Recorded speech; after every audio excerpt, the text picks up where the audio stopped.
anbietet, ist mit euch allen. Liebe Schwestern und Brüder, ich möchte euch und Sie alle ganz herzlich begrüßen hier in unserer Pfarrkirche Erscheinung des Herrn in Treffenstein zu Hause an den Bildschirm. Es freut mich, dass Sie hier in der Kirche meiner Einladung gefolgt sind, dass Sie alle maskiert gekommen sind und teilweise sogar kostümiert. Freut mich sehr. Wir haben noch ein paar Tage in dieser Faschingszeit. Viel merkt man in diesem Jahr natürlich nicht davon, ist ganz klar. Aber es verbleiben noch ein paar Tage, dann beginnt die vorösterliche Bußzeit. Dann beginnt die Zeit der Umkehr und der Buße, die Zeit der Vorbereitung auf das Osterfest. Dann beginnt die Zeit, in der wir in uns gehen sollen. Was ist in meinem Leben nicht in Ordnung? Was bedarf der Reinigung, der Neuorientierung? Das Evangelium des heutigen Tages passt so richtig dazu. Jesus heilt. Jesus reinigt und heilt. Er rettet. Er hilft einem Menschen, ein neues Leben zu beginnen. Er verhilft zu neuem, zu einem anderen, zu einem besseren Leben. Und so, wie Jesus diesen Mann heilt, so möchte er auch uns heilen. So möchte er heilen, an uns wirken, so möchte er in unserem Leben eine Rolle spielen, eine Bedeutung haben. Rufen wir zu Beginn dieser Feier zu ihm. Herr Jesus Christus, du bist gekommen zu heilen, was verwundet ist. Herr, erbarme dich unser. Herr Jesus Christus, deine Berührung hat Menschen zu einem neuen Leben verholfen. Christus, erbarme dich unser. Herr Jesus Christus, deine liebevolle Nähe will auch uns heute heilen und verwandeln. Herr, erbarme dich unser. Liebe Schwestern und Brüder, Gott selbst ist am Werk. Gott selbst schenkt seine Liebe und sein Heil in Jesus Christus. Singen wir ihm dafür im Gloria dankbaren Herzens Lob und Preis.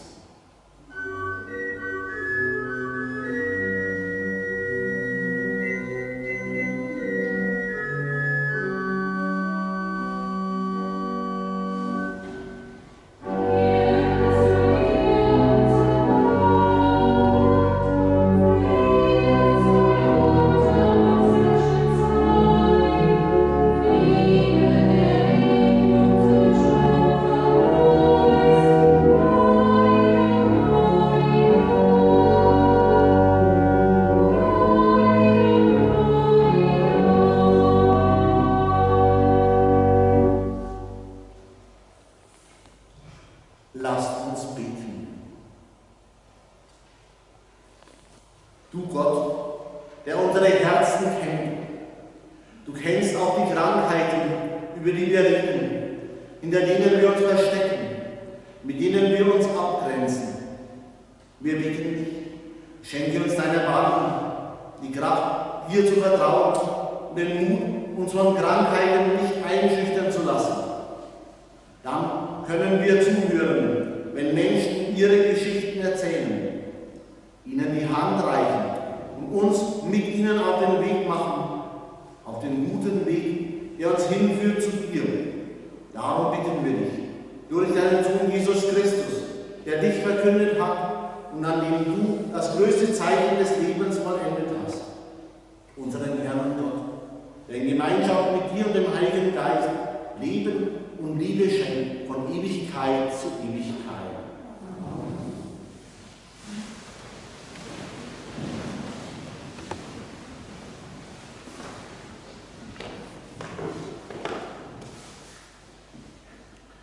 Lesung aus dem Buch Levitikus. Der Herr sprach zu Mose und Aaron: Wenn sich auf der Haut eines Menschen eine Schwellung, ein Ausschlag oder ein heller Fleck bildet und auf der Haut zu einem Anzeichen von Aussatz wird, soll man ihn zum Priester Aaron oder zu einem seiner Söhne, den Priestern, führen. Der Priester soll ihn untersuchen. Stellt er eine hellrote Aussatzschwellung fest, die wie Hautaussatz aussieht, so ist der Mensch aussätzig. Er ist unrein. Der Priester muss ihn für unrein erklären. Der Aussätzige mit dem Anzeichen soll eingerissene Kleider tragen und das Kopfhaar ungekämmt lassen. Er soll den Bart verhüllen und ausrufen: unrein, unrein. Solange das Anzeichen an ihm besteht, bleibt er unrein. Er ist unrein. Er soll abgesondert wohnen, außerhalb des Lagers soll er sich aufhalten. Wort des lebendigen Gottes.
Lesung aus dem ersten Brief des Apostels Paulus an die Gemeinde in Korinth. Liebe Schwestern und Brüder, ob ihr esst oder trinkt oder etwas anderes tut alles zur Verherrlichung Gottes. Gebt weder Juden noch Griechen noch der Kirche Gottes Anlass zu einem Vorwurf. Auch ich suche allen in allem entgegenzukommen. Ich suche nicht meinen Nutzen, sondern den Nutzen aller, damit sie gerettet werden. Nehmt mich zum Vorbild, wie ich Christus zum Vorbild nehme. Wort des lebendigen Gottes.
In jener Zeit kam ein Aussätziger zu Jesus und bat ihn um Hilfe.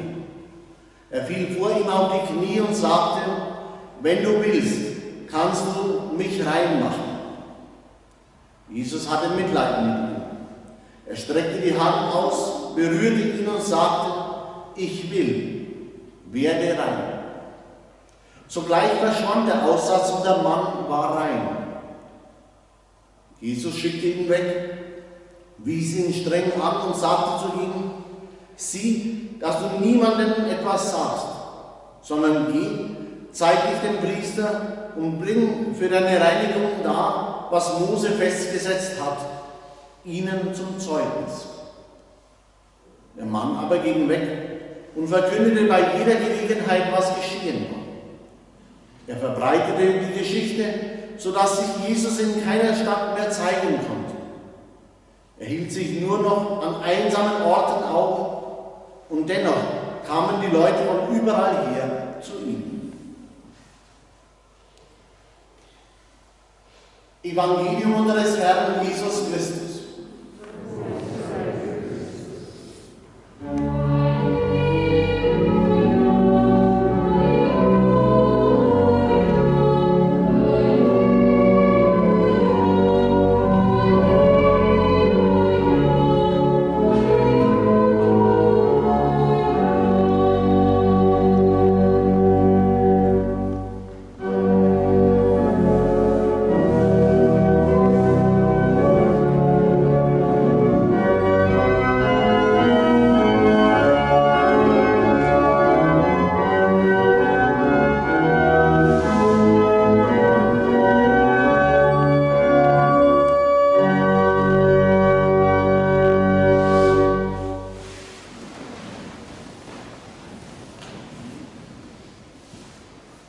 So, liebe Schwestern, liebe Brüder und auch ihr Leib, es ist wieder einmal soweit.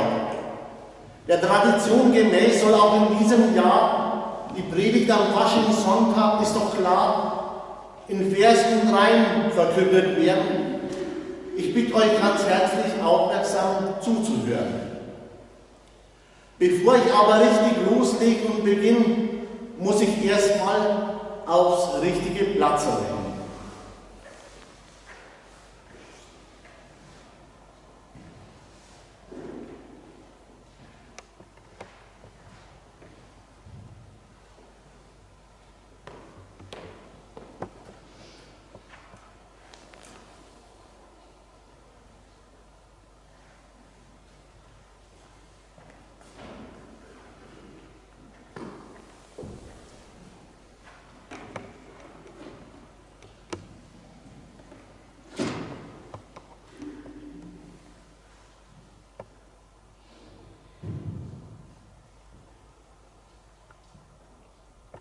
Ohne meine Denkermütze geht es nicht. Erst so fühle ich mich gescheit zusammengekriegt.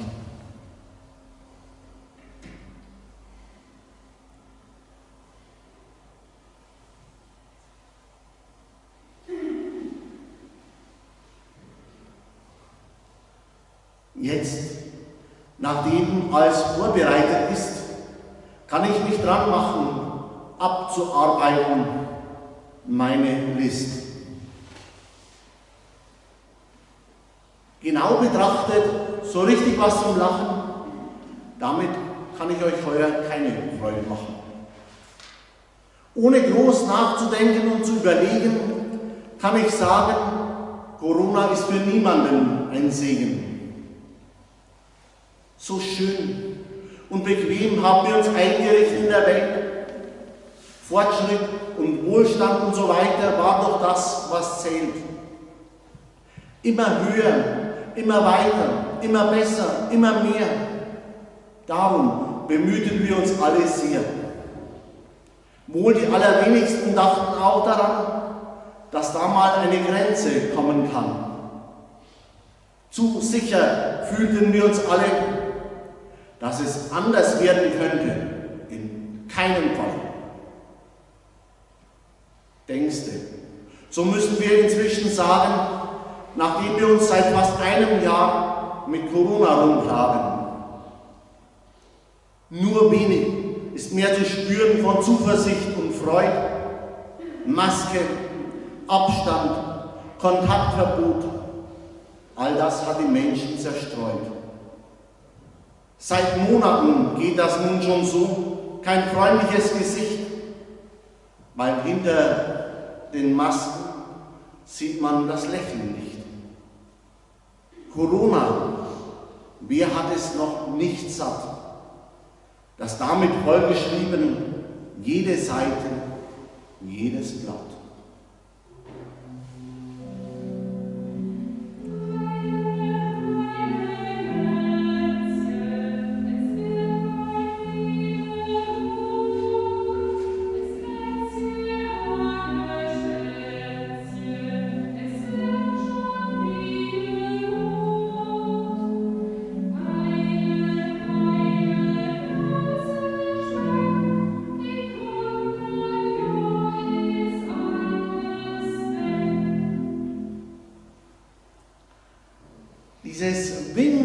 kleine Virus und inzwischen auch seine Mutation hat über die Welt und über uns viel Frust gebracht und Resignation.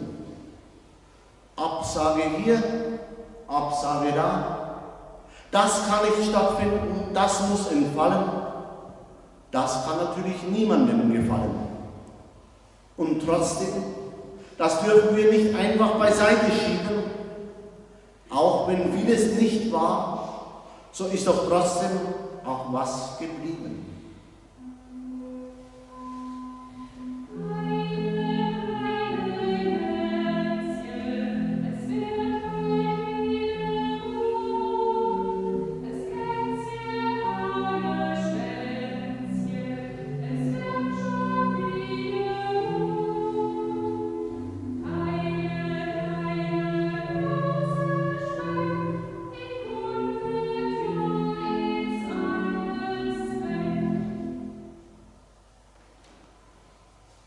Unternehmungen, Ausflüge, Reisen, alles Fehlanzeigen. Feste, Feiern, Veranstaltungen fügen sich ebenfalls ein in diesen Reihen. Ja, sogar die Gottesdienste konnten über Wochen nicht gefeiert werden, außer wenn man bereit war, die Leute auszusperren. Im Mai, da durften wir es wieder wagen, Gottesdienste zu feiern, mit Öffentlichkeit und vielen Auflagen. Aber immerhin, das war ja schon mal ein großer Gewinn.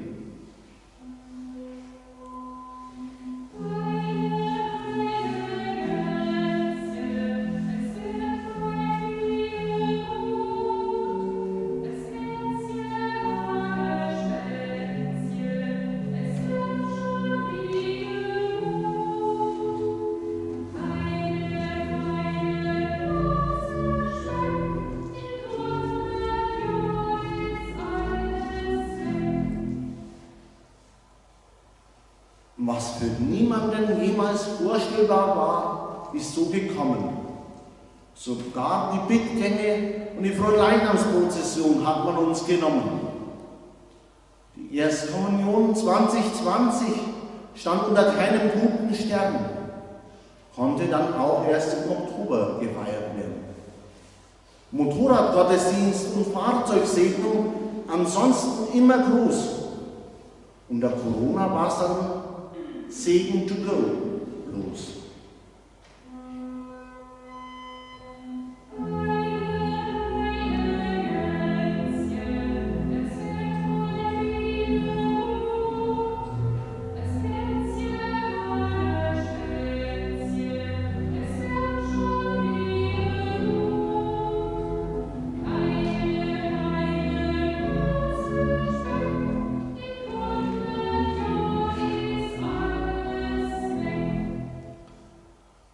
Ein großes Problem natürlich auch gewesen ist, dass in der Pfarrkirche in Tiefenbach keine Bänke drin sind, nur Gerüst.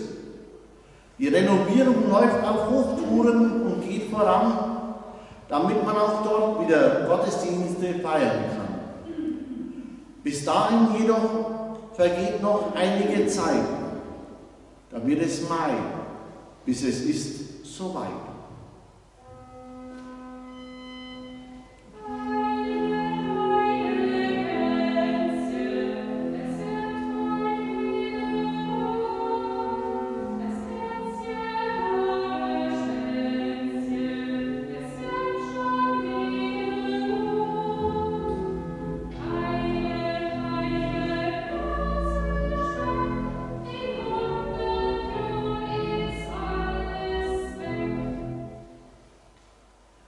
Seit Wochen sind wir jetzt schon im Lockdown. Man braucht sich ja nur die Frisuren der Leute anschauen. Friseure, Geschäfte, Gasthäuser, Schulen, Kitas, alles zu. Was das für die Wirtschaft bedeutet, kapiert man wohl im Nu. Ausgangssperre hatten wir bis jetzt noch obendrein. Es reicht jetzt langsam, wie ich meine.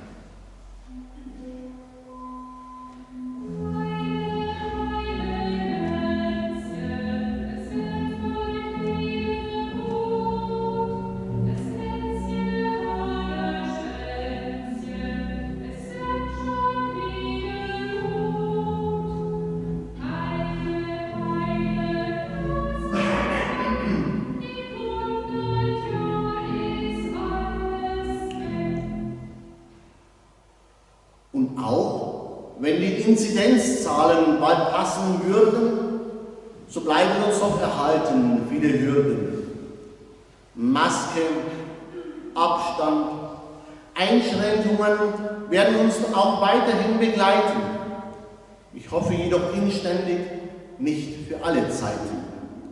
Von einer Aufhebung des Kontaktverbots war auch noch keine Rede, wobei sich doch danach sehnt jeder und jede.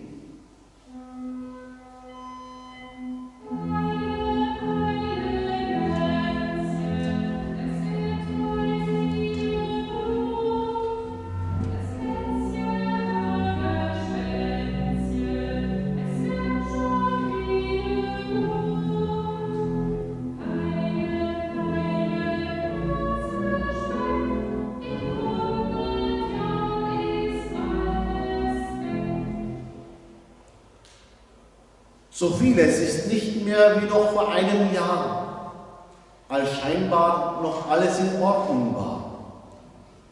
Groß war die Hoffnung, dass, wenn 2020 endlich vorbei, es 2021 besser wird mit dieser Sauerei. Doch haben uns die ersten Wochen schon beigebracht, auch 2021 wütet das Virus mit aller Macht.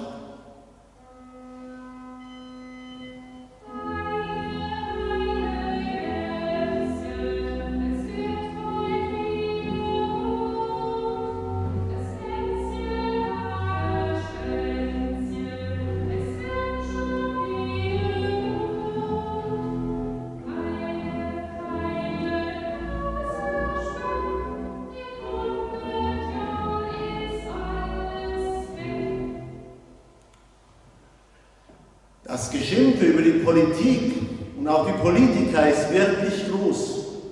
Warum machen sie das alles bloß? Haben die denn keinen Durch- und keinen Überblick mehr? Die Vorwürfe sind manchmal schon nicht mehr fair. Verschwörungstheorien geistern natürlich auch schon rum. Kommt es jetzt dann bald zum großen Bumm?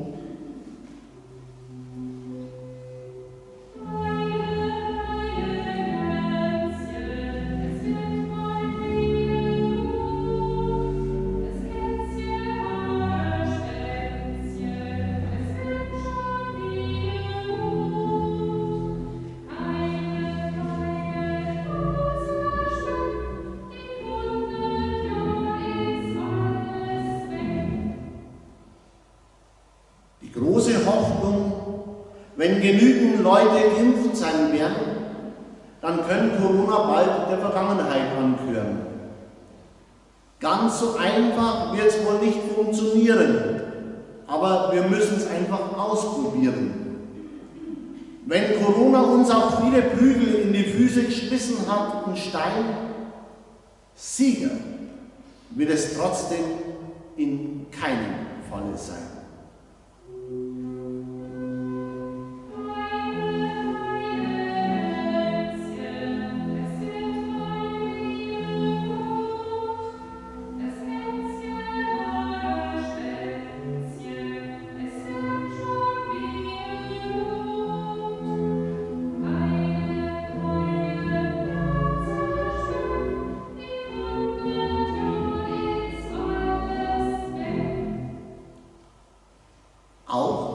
Und selbst in dieser nicht einfachen Zeit, da es scheinbar keine Perspektive gab, weit und breit, war da auch neben Corona noch ein Leben. Und da hat es durchaus auch wirklich Positives gegeben. Ideen, Fantasie und auch Kreativität haben sich entwickelt, ebenso wie Spontaneität.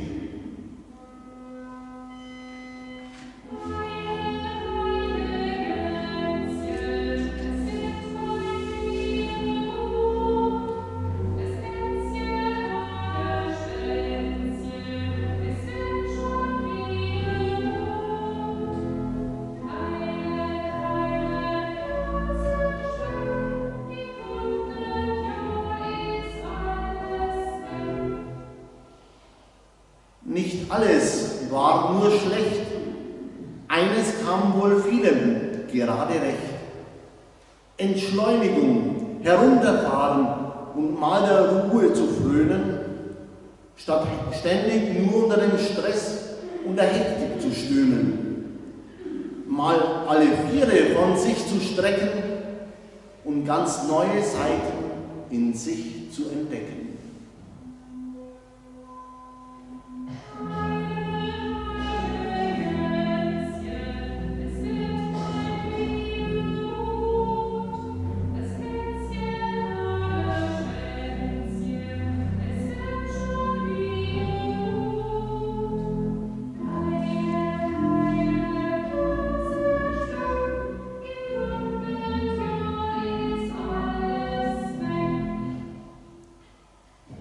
Sie haben schon gemerkt, viel kann ich aus unserer Pfarreiengemeinschaft nicht berichten. Sie wissen schon die guten und auch die weniger guten Geschichten. Die Corona-Zeit hat auch uns sehr ausgebremst. Vieles war einfach nicht möglich und haben wir uns noch so gestemmt.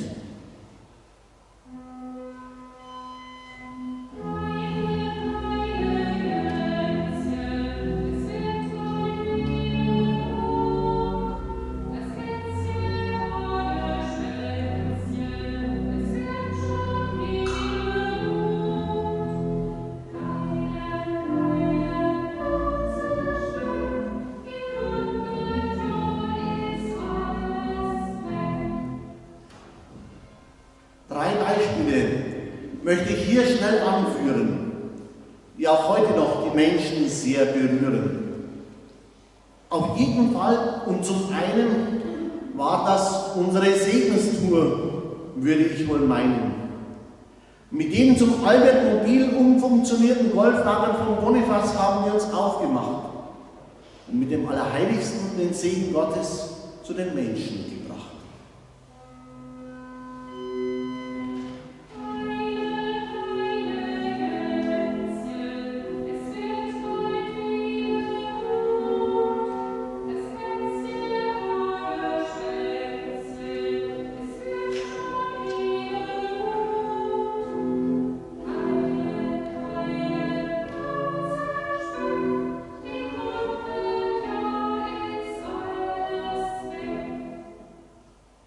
Zum Zweiten, wiederum aus der Not heraus entstanden, konnten wir einen großen Erfolg mit unseren Freiluftgottesdiensten landen.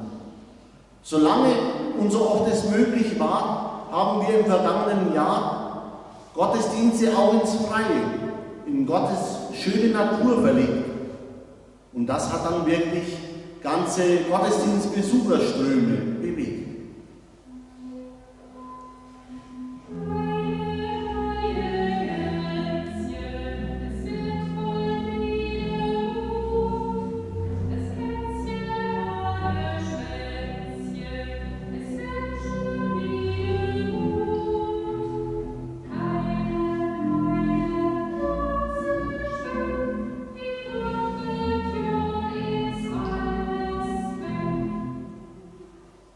Ein drittes noch, wovon gesprochen wird, weit und breit, sind unsere Livestreams in der ganzen Zeit.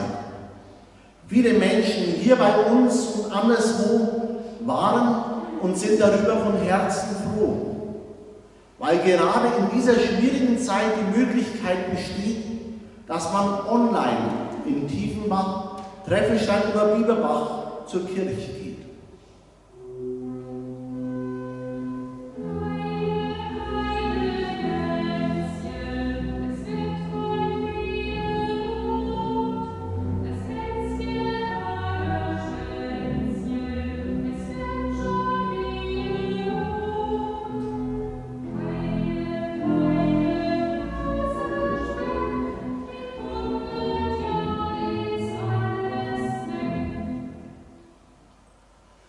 Natürlich sind die derzeitigen Einschränkungen nicht schön, nicht gut und sie versetzen immer mehr Menschen in Zorn und Wut. Corona ist jedoch noch lange nicht vorbei, aber auch hiervon werden wir noch frei. Haben Sie zum Beispiel vorhin bei den Bibeltexten zugehört? Da wurde etwas noch viel Schlimmeres angeführt.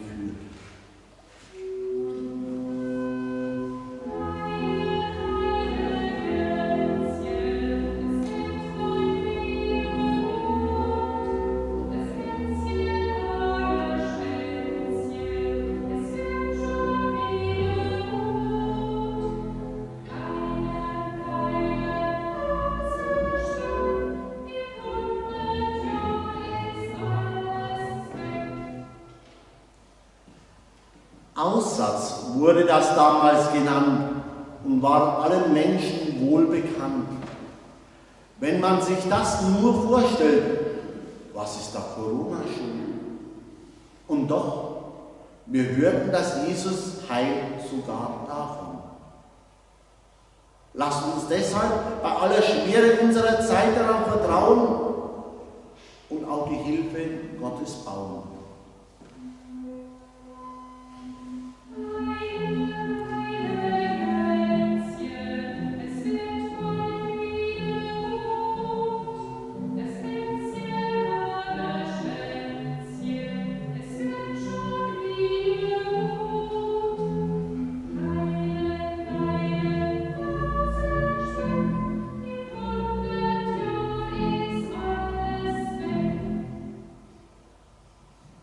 Wär ich einmal der Herrgott heut, dann wüsste ich nur eins: Ich nehme in meine Arme weit die arm zertrümmert Welt und streichle sie sanft und lind und sagt, hab nur Geduld. Ich baue dich wieder auf geschwind, du warst ja gar nicht schuld. Ich mach dich wieder wunderschön, du kannst, du darfst nicht untergehen.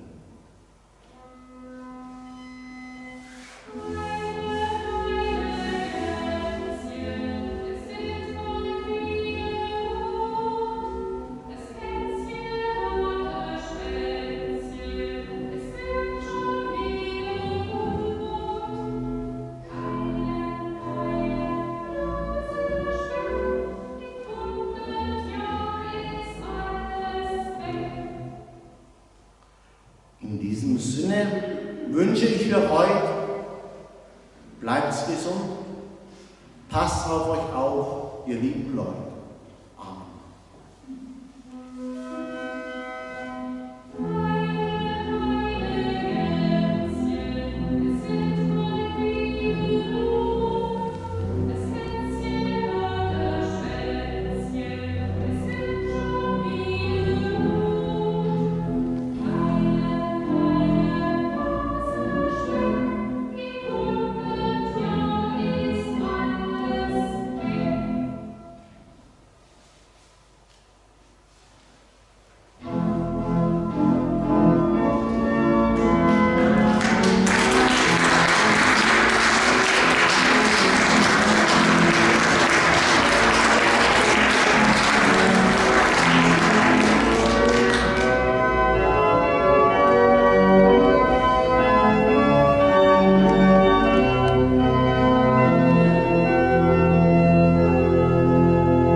Liebe Schwestern und Brüder, wir leben in keiner leichten Zeit.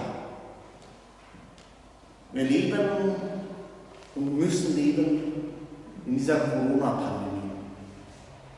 Aber wir müssen uns vorstellen, Aussatz war noch viel schlimmer. Aber Gott hat seinen Sohn Jesus Christus gesandt, damit er die Menschen, damit er uns von allem heilt, dass er uns rettet, dass er für uns da ist. Unsere Aufgabe, an ihn glauben und auf ihn bauen, ihm unser Vertrauen schenken. Legen wir für unseren Glauben nun gemeinsam Zeugnis ab. Ich glaube an Gott, den Vater, den Allmächtigen, den Schöpfer des Himmels und der Erde, und an Jesus Christus, seinen eingeborenen Sohn, unseren Herrn, empfangen durch den Heiligen Geist, geboren von der Jungfrau Maria, gelitten unter Pontius Pilatus, gekreuzigt, gestorben und begraben, hinabgestiegen in das Reich des Todes, am dritten Tage auferstanden von den Toten, aufgefahren in den Himmel, er sitzt zur Rechten Gottes des allmächtigen Vaters, von dort wieder kommen zu richten die Lebenden und die Toten. Ich glaube an den Heiligen Geist, die heilige katholische Kirche, Gemeinschaft der Heiligen, Vergebung der Sünden, Auferstehung der Toten und das ewige Leben. Herr Jesus Christus, Menschen in Not haben dein Herz immer tief berührt. So kommen wir voll Vertrauen zu dir, um dir unsere Bitten, Sorgen und Anliegen vorzutragen. Richte alle auf, die für ihr Gutsein keinen Dank erfahren. Christus, höre uns. Öffne uns die Augen und das Herz für die Nöte unserer Mitmenschen. Christus, höre uns. Schenke allen, die Ausgrenzung erfahren, deine besondere Nähe und Hilfe. Christus, höre uns. Lass uns Wege zueinander finden, wo sich Verärgerung oder Abneigung aufgestaut haben. Christus, höre uns. Schenke allen Sterbenden gute Wegbegleiterinnen und Wegbegleiter hinüber in das Reich der Liebe und des Friedens. Christus, höre uns. Nimm die Verstorbenen auf in das Reich deines Vaters und in die Gemeinschaft mit dir. Christus, höre uns. In einem Augenblick der Stille beten wir auch in unseren ganz persönlichen Anliegen, in den Anliegen aller Mitglieder unserer Pfarreiengemeinschaft, in den Anliegen aller Menschen guten Willens.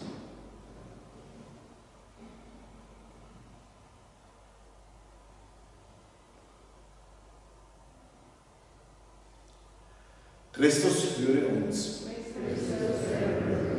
Herr Jesus Christus, du schenkst uns immer wieder die Kraft, dich nicht nur zu bewundern, sondern deinem Beispiel auch zu folgen. Dafür danken wir dir, dem Freund der Menschen. Wir loben und preisen dich für alle Zeit und Ewigkeit.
Du Gott bist größer als alle Geschichten, die wir von dir erzählen können. Wir bringen dir unsere Sehnsucht nach gelungenem Leben, unsere dramatischen Erfahrungen und die Schmerzen, die unsere Blicke dunkel machen.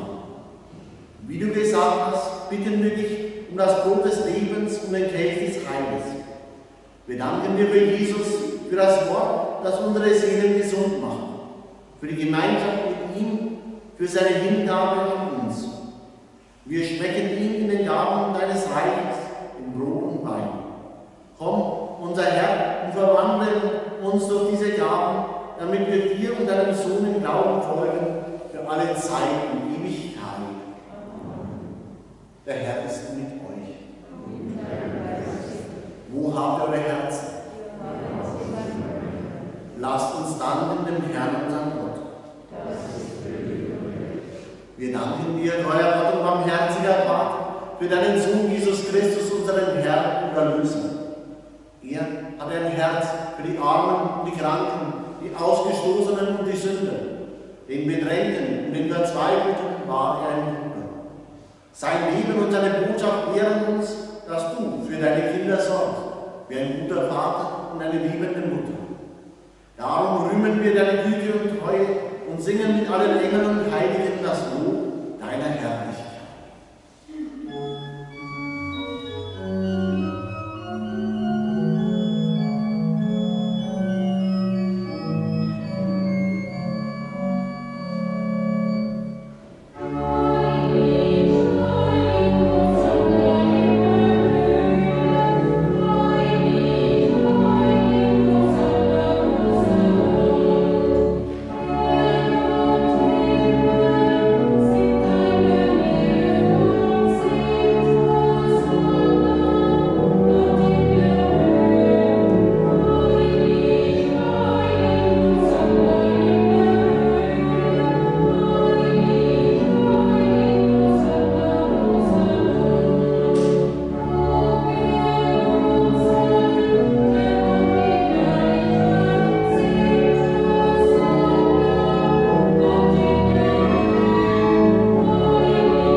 Ebenso nahm er nach dem Mahl den Kelch, dankte wiederum, reichte den Kelch seinen Jüngern und sprach: Nehmt und trinkt alle daraus, das ist der Kelch des neuen, ewigen Bundes, mein Blut, das für euch und für alle vergossen wird zur Vergebung der Sünden.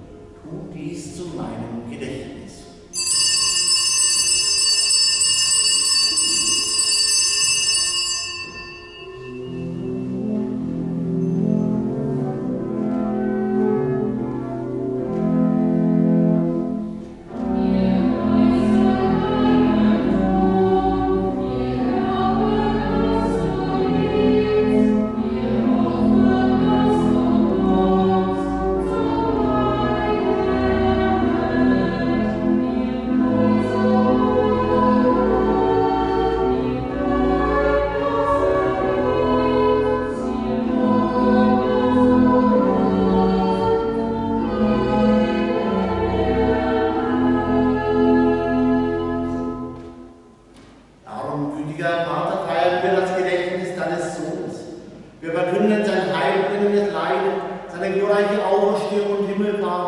erwarten seine Wiederkunft.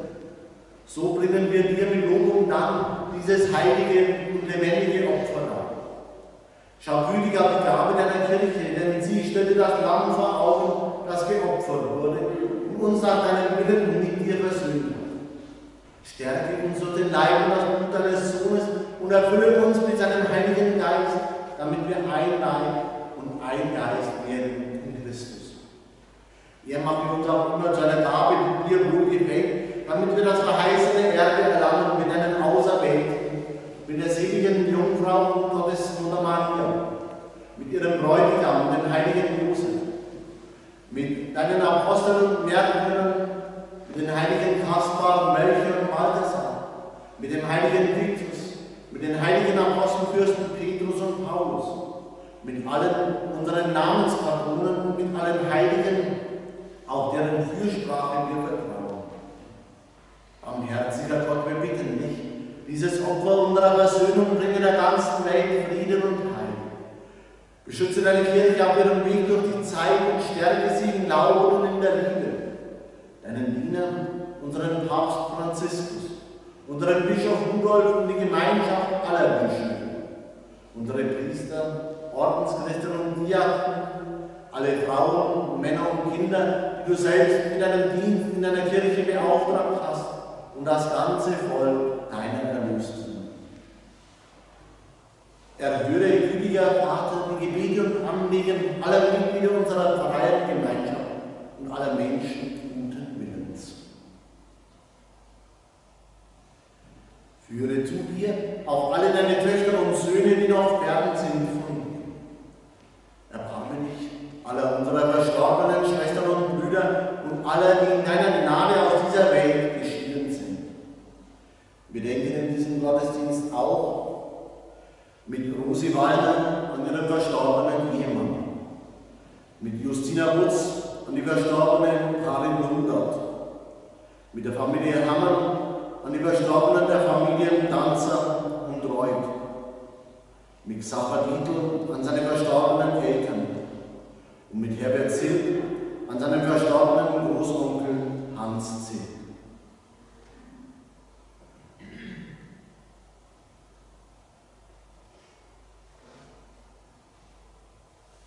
Nimm diese und alle Verstorbenen auf in deine Herrlichkeit und mit ihnen allen lass auch uns, wie du verheißen hast, zu Tische sitzen einst in deinem Reich. Darum bitten wir dich durch unseren Herrn Jesus Christus, denn durch ihn schenkst du der Welt alle guten Gaben. Denn durch ihn und mit ihm und in ihm ist dir, der allmächtiger Vater, in der Einheit des Heiligen Geistes, alle Herrlichkeit und Ehre jetzt und in Ewigkeit.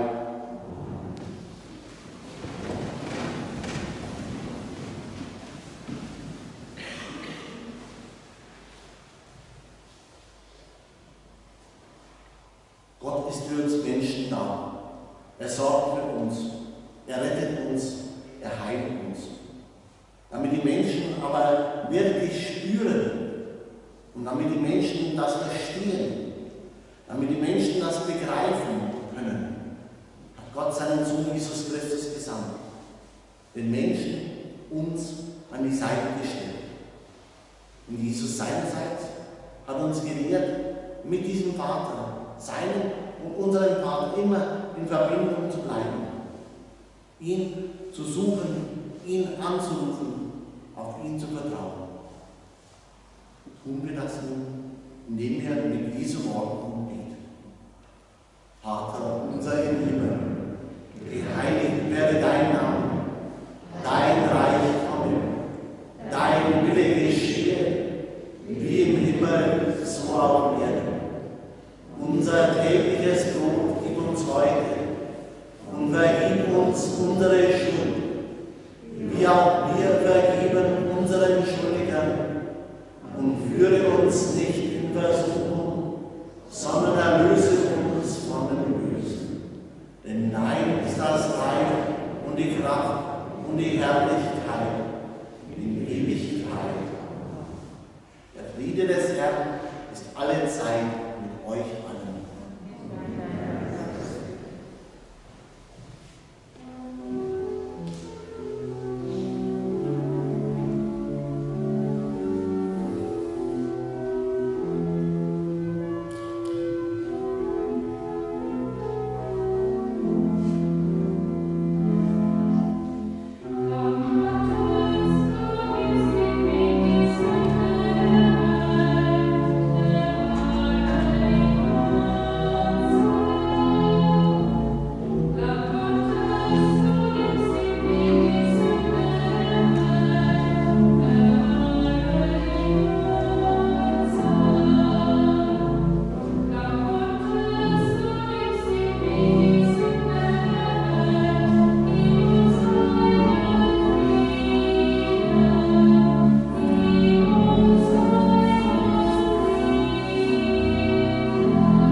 Ein weiteres Mal zeigt sich Jesus als Heiler, als Retter, als Erlöser.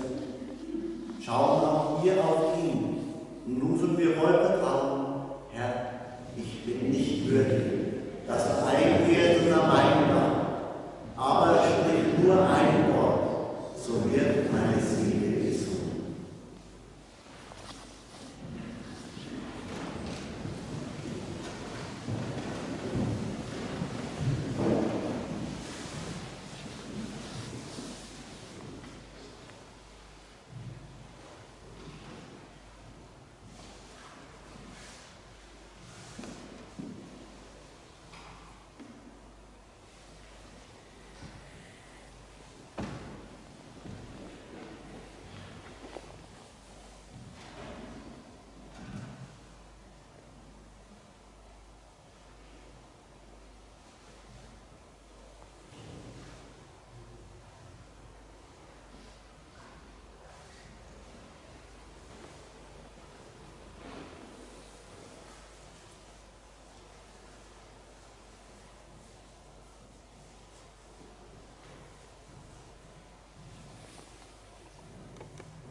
die wir schon gingen.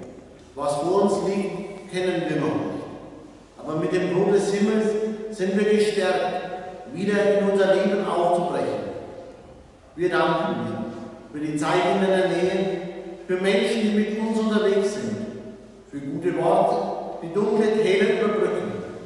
Schenke uns die Freude, gemeinsame Schritte zu üben, Ängste zu verwandeln und Sorgen hinter uns zu lassen. Auf dem Weg zu dir, in der Kraft deines Geistes, durch ihn, Jesus Christus, unseren Herrn. Liebe Schwestern und Brüder, ich sage herzlichen Dank, vergelt's Gott, für die Mitfeier dieses Gottesdienstes. Ich lade ganz herzlich ein, dass wir gemeinsam in die vorösterliche Bußzeit einsteigen.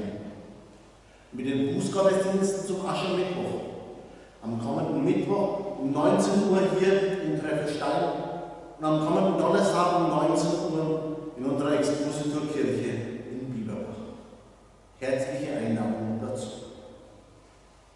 Liebe Schwestern und Brüder, gehen wir vertrauensvoll, gehen wir zuversichtlich, gehen wir mit Hoffnung. Wir haben gehört, Jesus heilt. Jesus heilt vom Aussatz.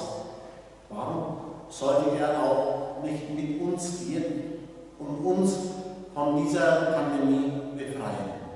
Nicht heute, nicht morgen, aber doch sicher. Gehen wir behütet, begleitet und gestärkt vom Segen unseres Gottes. Der Herr ist mit euch. Das Licht unseres Herrn Jesus Christus leuchtet euch in eurem Leben. Die Liebe unseres Herrn Jesus Christus erhält euch in seiner Nähe. Die Freude unseres Herrn Jesus Christus erfüllt euer ganzes Herz. Der allmächtige Gott, der Vater und der Sohn und der Heilige Geist segnen und behüten und begleiten euch jetzt und für alle Zeit und bis in Ewigkeit. Gottes Segen wurde euch in reichem Maße geschenkt. Geht nun, ihr seid gesendet, Gottes Segen großzügig und großherzig an eure Mitmenschen weiter zu schenken. Dank sei Gott.